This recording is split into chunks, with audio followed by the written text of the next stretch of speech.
Jamaah Jumat yang menjadi tamu Allah dan dimuliakannya, kita banyak bersyukur kepada Allah.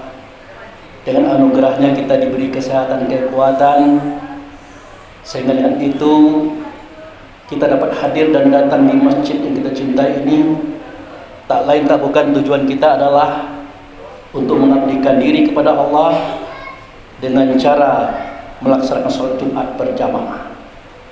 Kemudian di hadapan ikutan kita Nabi Muhammad Rasulullah Sallallahu Alaihi Wasallam, kita telah menyatakan salawat. Semoga salawat yang kita nyatakan tadi didengarkan oleh Allah, diterima oleh Allah, dan digantikan oleh Allah dengan syafaat atau pertolongan, di mana pada waktu itu tidak ada pertolongan kecuali yang datang dari Allah melalui Rasulullah Sallallahu Alaihi Wasallam. Selanjutnya lagi, sebagai seorang khotib, saya tidak akan bosan-bosan mengajak, menghimbau, dan menyuruh kita semuanya, wabil khusus bagi diri saya pribadi, mari kita tingkatkan iman kita kepada Allah, mari kita tingkatkan ketakwaan kita kepadanya. Berharap semua kita ini tidak akan mati kecuali kita berada Islam atau selamat. Jamaah yang saya hormati, tadi saya telah membacakan surah Al-Hasyr ayat 40 dan 41. Di situ Allah berfirman, apa kata Allah? Wa amma man khafa maqama rabbih wa nahan nafsa 'anil hawa wa innal jannata hiyal ma'wa. Dan orang-orang yang takut mengotori sifat Tuhan yang ada pada dirinya, mereka tidak mengikuti hawa nafsunya, sesungguhnya tempat mereka itu adalah surga. Jamaah yang saya hormati, sifat Tuhan yang ada pada diri. Jadi kalau kita bercerita itu, seakan-akan kita menceritakan kajian orang-orang tua dulu. Padahal Al-Qur'annya ini juga yang hari ini kita pegang. Orang-orang yang takut mengotori sifat Tuhan yang ada pada dirinya. Sebagai orang Islam, tanyakan umur kita sudah berapa sekarang?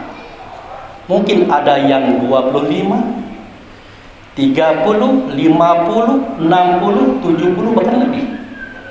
Pertanyaannya, sudahkah pernah kita mengintip di surat Al-Hasyr ayat 40 tentang sifat Tuhan yang ianya ada pada diri kita? Sudahkah kita intip? Kalau sudahkah kita tahu mana dianya sifat itu? Yang sifat itu tidak boleh dikotori, tidak boleh dinodai, tidak boleh dirusak. Nah, ternyata beberapa koresponden, beberapa teman dan sahabat ditanyakan ini, ya 90%. Kami baru dengar ini, Pak Abu Fitri. Kok selama ini tidak pernah dinyatakan, tidak pernah disampaikan kajian ini? Nah, kita sampaikan.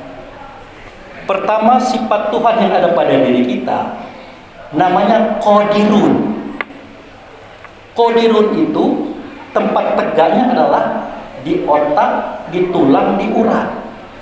Otak kuasa berpikir, tulang kuasa berdiri, urat kuasa bergerak.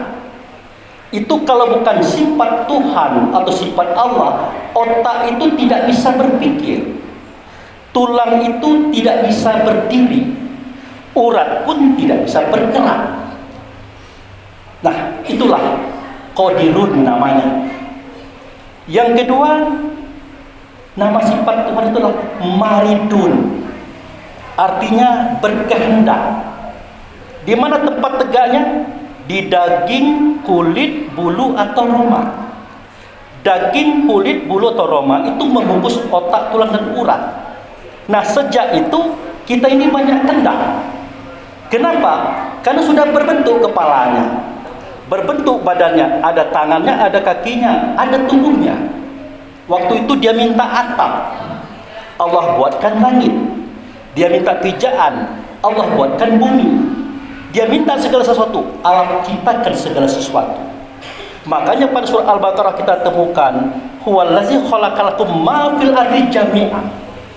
Dialah yang telah menjadikan segala sesuatu di alam semesta ini untuk kamu semuanya. Kenapa? Karena ada sifat itu tadi, sifat maridun tadi, yaitu daging, kulit, bulu atau roma yang sudah membungkus otak, tulang dan urat. Jadi alam semesta itu terjadi adalah karena adanya kita. Kemudian yang ketiga, sifat Tuhan itu adalah namanya alimun. Itu tempatnya di hati. Tempatnya di hati, itulah dia roh kita. Kita tahu awal, tahu akhir, tahu zahir, tahu batin. Tapi kenapa kita lupa?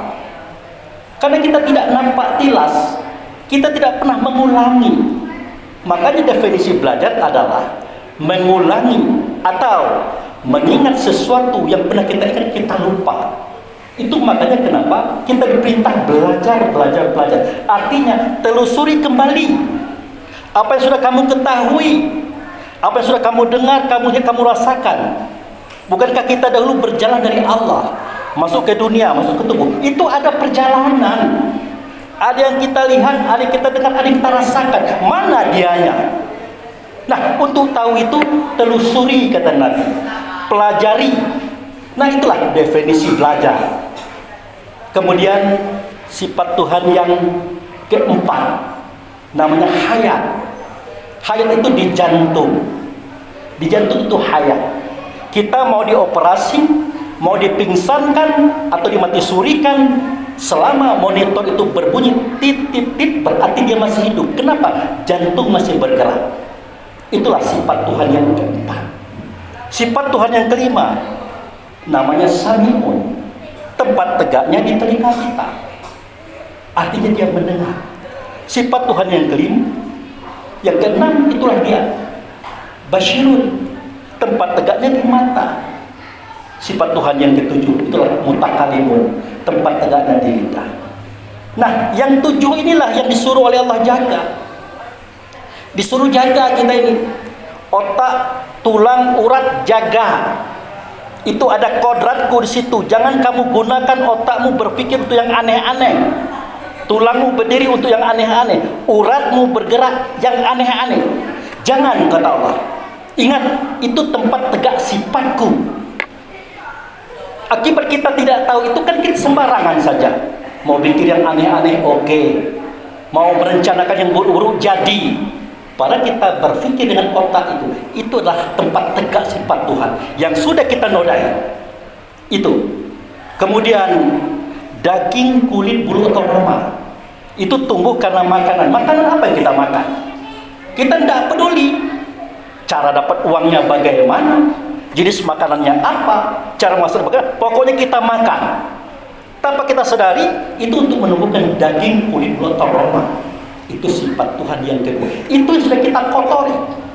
Termasuk sifat Tuhan yang ketiga, hati. Dengan hati itu kita mengetahui banyak hal. Ada hidup, ada ruang, ada kesempatan. Tidak kita gunakan untuk belajar. Makanya kita tertinggal. Kita tenggelam dalam kebodohan kita. Kenapa? Karena kita tidak mengulangi lagi. Padahal kita sudah berjalan jauh dari Allah ke dunia dan dunia ke tubuh kita. Alangkah banyaknya perjalanan itu hilang begitu saja. Karena kita tidak mau mengulangi. Kemudian hidup. Hidup itu di jantung tempatnya. Berdegup ya, gup, mengingatkan kepada kita. Lalu apa saja kita sudah buat dalam hidup kita? Sudahkah kita hitung berapa banyak kebaikan, berapa banyak keburukan? Kenapa kita condong yang buruk-buruk? Dengar cerita orang, langsung suuzon.